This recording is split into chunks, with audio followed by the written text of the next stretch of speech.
Vamos a hablar de historia de las computadoras. Resulta que siempre un tema que sale es cuál fue la primera computadora. Y les garantizo que cada vez que ustedes le pregunten a Google, vean una referencia, van a encontrar una respuesta distinta. ¿Por qué? Hubieron muchas primeras computadoras. Existieron, existen las computadoras mecánicas, la referencia es la máquina de Babbage, desarrollada en 1882, que hacía cálculos trigonométricos. No se parece a lo que consideraríamos hoy una computadora, pero sin embargo, este era un dispositivo con la capacidad de computar. Entonces, podríamos decir que la máquina de Babbage fue la primera computadora mecánica.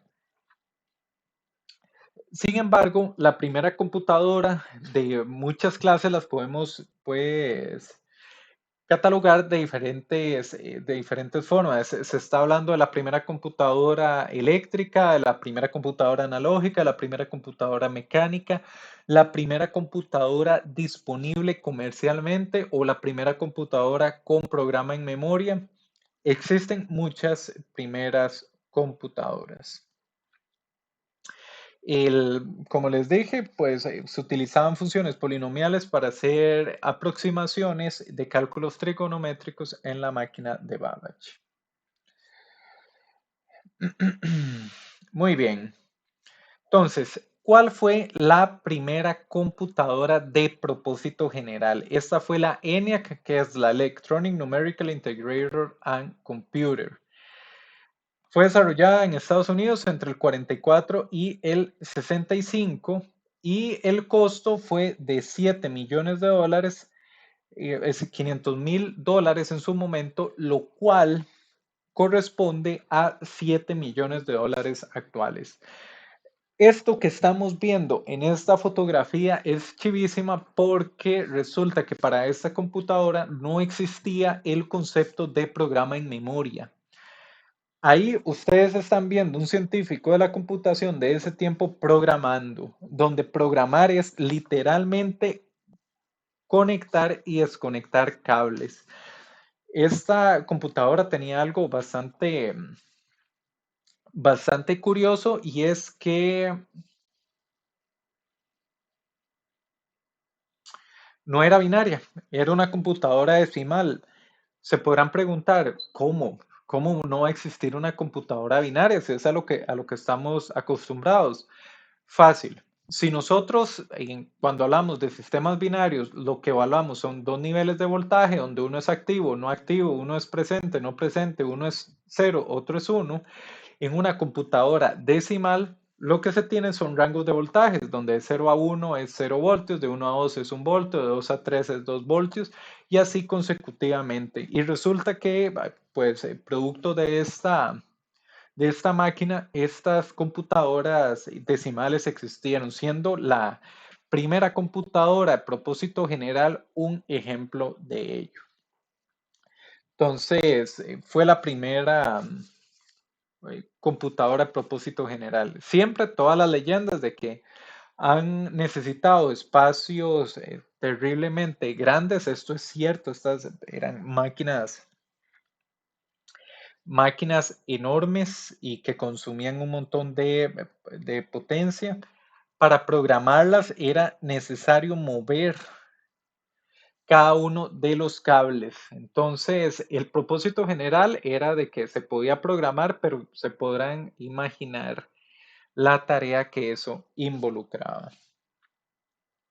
Y programarla era arduo, esto llevaba muchas semanas y el propósito general es que podía hacer varias tareas distintas. De acá le hago una pregunta a Álvaro. Álvaro, ¿usted tiene idea por qué era cuál era el mayor incentivo del desarrollo tecnológico de las computadoras?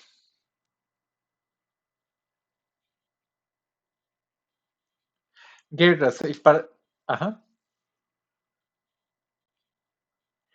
Cálculos balísticos. Las guerras sí, pero era principalmente cálculos balísticos. Era, tiramos este misil acá y esperamos que caiga donde deseamos, o soltamos una bomba y deseamos que caiga donde deseamos. Eso fue un gran impulsor de desarrollo tecnológico. Curiosamente, las reglas siendo tan nocivas, pero son grandes impulsores de desarrollos tecnológicos. La computadora que le sigue fue la EDVAC, que fue la Electronic Discrete Variable Automatic Computer. Fue la primera computadora también, solo que es la primera computadora con el concepto de programa en memoria. La otra, la ENIAC, tenía el programa alambrado. Esta ya tenía una memoria completamente arcaica, donde se almacenaba el programa que se iba a ejecutar. Entonces, esta computadora además era binaria. La ENIAC era decimal, esta era binaria. Y se comenzó a trabajar antes de que ENIAC estuviera lista. Costó $500,000, estos 7 millones, eso mapea 7 millones de dólares actualmente. Lo que podemos ver, lo que se ha democratizado el uso, el uso de las computadoras. Ahora, pues, vean de qué. Esto lo veremos de más fondo en el curso, pero pues las computadoras solo han bajado de precio.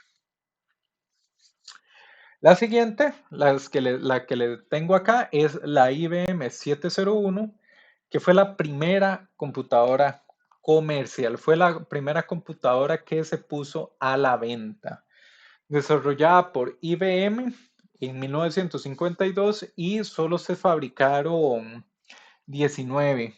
Esto, pues, esta clase de máquinas lo que se hacía era que se alquilaban, no era que fuera posible o viable por parte de las empresas comprarlas y se alquilaba por lo que sería actualmente $211,000. Hay una métrica de desempeño de sistemas que es conocido como el MTBF, que es el Mean Time Between Failure, que es el tiempo promedio entre el cual se presenta una falla en la máquina. Esa métrica de 30 minutos que estamos viendo ahí, lo que quiere decir es que esa máquina fallaba cada media hora. Y pues, se pueden imaginar lo terrible que era esto. Y es parte del proceso en que se evoluciona la ciencia, la electrónica. Veamos qué podía hacer esta máquina o qué configuración tenía. Contaba con 4096 palabras de 36 bits. En ese tiempo todavía no era moda utilizar las potencias de 2, entonces las instrucciones que ejecutaba era de 36 bits. 4096, esto 14K, no son bytes, pero es una cantidad de memoria muy, muy, muy limitada. Esta máquina utilizaba tarjetas perforadas donde tenía la capacidad de leer 150,000 instrucciones por segundo, lo que implica que podía leer tarjetas perforadas. Una tarjeta perforada, no sé si lo habrán visto en los cursos iniciales, pero es un conjunto de huequitos que un huequito representa un 0 y un no huequito representa un 1 o viceversa. Pueden tener ambas convenciones. Y resulta que una tarjeta con este montón de huequitos representaba patrones binarios y esto era lo que se utilizaba para almacenar información o un programa. Pues podía leer 150 tarjetas por segundo y 100 tarjetas, imprimir 100 tarjetas por segundo, como salía. De acá, parte de lo que veremos en el curso es que, dando un poco de contexto histórico, era que el flujo de utilizar una computadora en esos tiempos era terrible. La IBM 701 se programaba en lenguaje máquina. Esto quiere decir, para usted hacer lo que quería hacer, tenía que escribir los unos y ceros. Más adelante ya se creó la abstracción de ensamblador, que es representar en mnemónicos el lenguaje máquina. Ahí veremos el flujo, pero resulta que usted tenía que primero leer su programa representado en tarjeta perforada de ensamblador, pasarlo por el ensamblador para que generara, imprimiera el lenguaje máquina que una vez usted iba a meter de nuevo a la computadora para que ya computara lo que usted quería obtener. Ese flujo lo veremos, se ve con mayor detalle en el curso de sistemas operativos.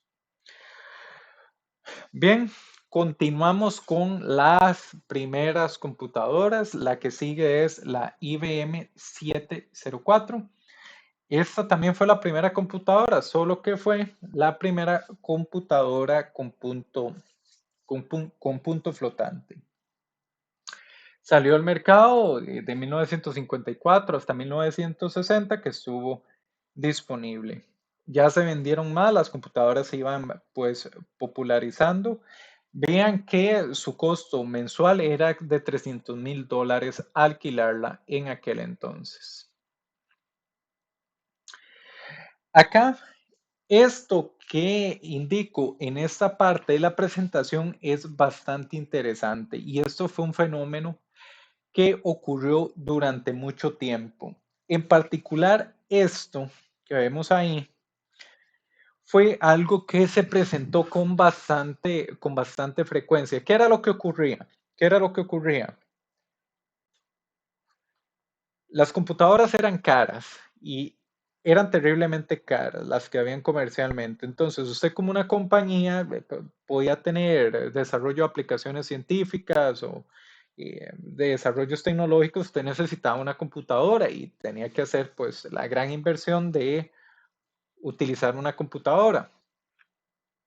Entonces, paga una cantidad exorbitante de dinero, acondiciona una sala para la instalación de la computadora, que eran aparatos que consumen una cantidad inmanejable de corriente eléctrica y necesita de instalación especial. Y usted ahí solo tiene el chunche. Ahora usted necesita correrle un programa. Entonces, tenés que pagar un programador que en ese tiempo era carísimo porque muy poca gente sabía de cómo programar esas máquinas para desarrollar la aplicación. Entonces, la computadora carísima, la instalación es carísima, el programador es carísimo y ya finalmente obtenés lo que se quiere, que es poder utilizar la computadora. ¿Qué sucede? Es una inversión millonaria. Sale la nueva computadora 4 años después, el doble de rápida, donde el doble de rápida, esto para la compañía puede implicar un ahorro de millones de dólares, el hecho de que fuera el doble de rápida. Sin embargo, si usted la compra, el programa anterior ya no sirve. Entonces hay historias vaciloncísimas de eso que ocurría. Por ejemplo, un profesor mío que trabajó en la caja en los años 70 cuenta que en ese tiempo la caja tenía una computadora para gestionar planillas, que hacía su trabajo, se sustituyó por un modelo más nuevo, el doble de rápido, pero para poder correr el programa de la computadora anterior era de manera emulada. Y por correrlo emulado, más bien era más lento que la computadora anterior. ¿Por qué toda esta conversación? ¿Por qué todo este cuento de la computadora nueva que ya no corre el código del anterior? La razón de esto es que varios expertos señalan el soporte delegado que brindó Intel como la característica principal del éxito de la empresa. Intel, cuando lanzó los procesadores de la familia x86 de 16 bits, luego de 32 bits y luego de 64 bits, el compromiso que tenían era, aunque este procesador es nuevo y tiene mayores capacidades, va a correr el código de la generación anterior. Y eso se mantiene a hoy en día. Hoy en día, cuando usted está levantando un procesador, que esto se ve nuevamente con mayor detalle en un curso de sistemas operativos, el bootloader, que es inicializarlo, usted inicializa un procesador de los años 80. El procesador despierta siendo un 8086. Ya usted lo inicializa para que llegue al modo de 64 bits. El punto es, esta capacidad, esta cualidad de soporte legado de Intel, pues revolucionó el mercado. Un mercado que estaba lleno de arquitecturas que una vez que venía la versión nueva ya no servía lo anterior. Entonces, esto es una de las pues, mayores ventajas que se le achacan a Intel. Esta tenía un mean time between failures terrible de 8 minutos. Nos podremos imaginar qué tortura era eso. Y pues y la evolución continúa en las computadoras. Vemos la ley de Moore. La ley de Moore básicamente lo que dice es que la cantidad de transistores en un procesador se va a duplicar de cada 12 a 18 meses. Esto lo cumplió, esta escala que vemos acá es logarítmica, la cumplió por un montón de años. Sin embargo, ya se dice que la mejora en rendimiento, en cantidad de transistores de los procesadores modernos ya no es exponencial, sino que ahora es porcentual. Y esto lo vemos en los productos comerciales, donde el procesador lo que nos mejora es un 5 o un 10% con respecto a la versión anterior. Entonces, se ha achacado que la ley de Moore ya no aplica. Entonces, aquí haciendo repaso con respecto a lo que se veía en digitales. Álvaro, ¿vos llevaste digitales conmigo? Bien, ¿te acordás por qué yo afirmaba que la electrónica es cíclica?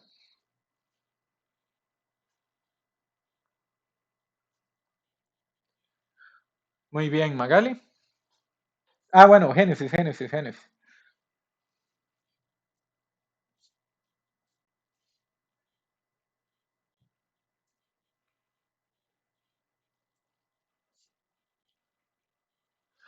Bien, ahí está cerca, pero hay un cambio ahí. Es una solución de un problema en el pasado se puede aplicar a resolver un problema actual. Entonces, la razón de eso, pues, electrónica cíclica, es algo que pues veremos bastante común en esta área de sistemas digitales. Hablemos, yo había hablado, por ejemplo, de lo que era desarrollar programas para las computadoras primitivas que tenían mal rendimiento y poca memoria. Entonces, todas las técnicas de optimización se hicieron para las primeras computadoras comerciales que eran súper lentas y con súper poca memoria. Las computadoras evolucionaron a convertirse en lo que tenemos hoy. ¿Y qué llegan? Llegan los celulares con las mismas limitaciones, lentos y sin memoria. Entonces, las técnicas de optimización del pasado se pueden aplicar. Los celulares evolucionan en lo que tenemos hoy de 8 gigas y 8 núcleos y todo el asunto. Sistemas empotrados, los mismos problemas. Los sistemas empotrados evolucionan a lo que tenemos hoy, que básicamente son computadoras completas. Llega Internet de las cosas. Y pues se repite el patrón. El otro ejemplo es con los sistemas operativos. Los sistemas operativos se tuvieron que enfrentar a las computadoras de poca memoria, puretes, evolucionaron a lo que tenemos hoy, pero luego llegaron los celulares y hubo que entrarle de nuevo a esos problemas que se han resuelto en el pasado. Álvaro, te estoy dando ejemplos técnicos de por qué la electrónica es cíclica. Hablemos de algo no tan técnico. ¿Vos has identificado algún producto tecnológico que sigue un ciclo? O por lo menos que lo tengamos mapeado por ahí.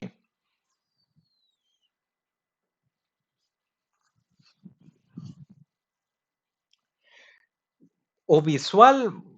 Por ejemplo, veamos, no en electrónica, hay modas que vuelven, ¿verdad? Hay los pantalones campana, estuvieron en los 70, luego volvieron en los 2000, pero hablemos tecnológico. ¿Alguna idea?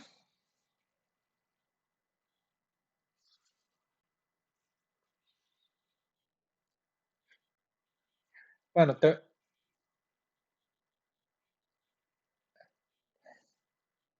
vamos a ver, te voy a dar uno. Los celulares en los 80 empezaron con unos chunchones así inmanejables y luego lo más bonito era irlo haciendo más pequeño y más pequeño y más pequeño y más pequeño y más pequeño, tanto que yo recuerdo por ahí a los años 2000 de que se llegó a una carajadilla que parecía un borrador. La gente se veía tontísima hablando, pero ¿qué está haciendo? Estaba hablando por teléfono. Era un celularcito así, un Motorola, me recuerdo. ¿Qué sucede luego? Aparecen los smartphones y ahora más bien generación a generación el celular es más grande, tanto de que ya los están hasta doblando a la mitad para que usted los pueda abrir y que sea un celular así enorme. Con los televisores también, primero era miniaturizarlos y luego con las pantallas LCDs. Ahora pues la gente cool tiene una pantalla LCD de 70 pulgadas. Entonces, te dejo ahí para los apuntes que nos busques otros ejemplos, Álvaro. Muy bien. Vamos a hablar de tendencias industriales o las clases de computadoras que tenemos. Entonces, hablemos. Las computadoras que conocemos, las laptops, computadoras personales y hay, dependiendo la perspectiva con que se vea, hay pues gente que hace la distinción entre computadoras personales y computadoras móviles. Yo digo, para mí están dentro del mismo, se echan dentro del mismo saco, es básicamente lo mismo. Ya para todos efectos prácticos, nuestros celulares son computadoras. De hecho, no sé si han visto la tecnología de Samsung DeX o, bueno, ya lo van a incluir celulares como los Xiaomi, de que usted agarra el celular y le puede conectar un hub por USB-C y ya usted lo puede conectar a una pantalla por HDMI y un teclado y utilizarlo como una computadora.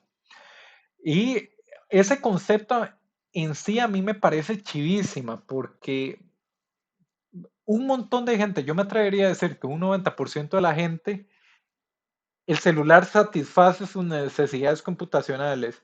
Usar internet, comunicarse con gentes queridos, enviar correos. Y ya, si usted necesita redactar un documento o algo por el estilo, pues ya lo puede conectar a una pantalla para hacer eso. Ese concepto a mí me parece súper chido. Entonces, pues las computadoras de uso general que tenemos ahí, y las que son las que pues solemos asociar a una computadora y es ampliamente utilizada y en general se venden 60 millones de unidades por trimestre. Mientras que las computadoras móviles, celulares o tabletas ya son computadoras completas. Yo digo, estas son computadoras de propósito general para todos fines prácticos con sistemas operativos complejos y vean la cantidad de unidades vendidas en el 2016, 1.500 millones. Álvaro, en los apuntes, si nos haces el favor, pues, de actualizar este dato. Acá, una consulta. ¿Alguno de ustedes tiene una computadora de escritorio? ¿Y hay alguna razón especial de por qué tengas una computadora de escritorio?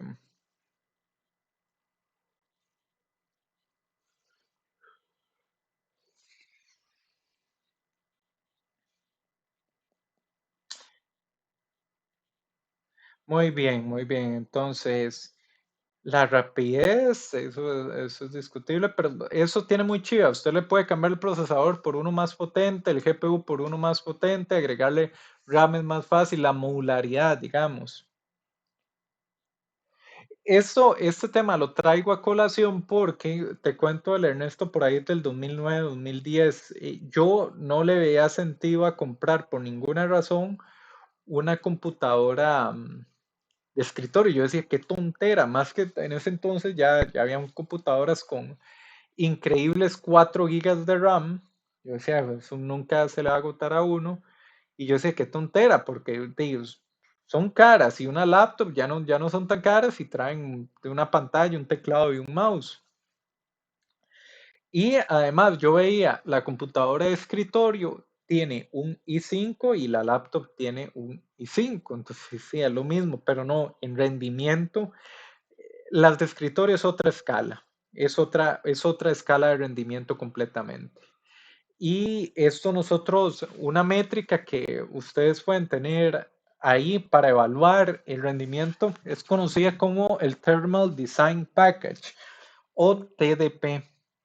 Esto básicamente es cuánto calor genera el procesador operando. Y si hay una relación directa entre consumo de potencia del procesador y potencia que entrega. En una laptop gaming de alto rendimiento llega a 60, 65. En una computadora de escritorio puede llegar a 130 y las escalas de rendimiento son distintas. Entonces, sí hay aplicaciones en las que tiene sentido en las que tiene sentido tener una computadora de escritorio. Se están sintetizando videos, se están, por ejemplo, compilando una aplicación grandísima como Firefox o Chrome. Eso puede llevarle horas en una laptop, pero en una computadora de escritorio la historia es diferente. Vamos a dejar la sesión por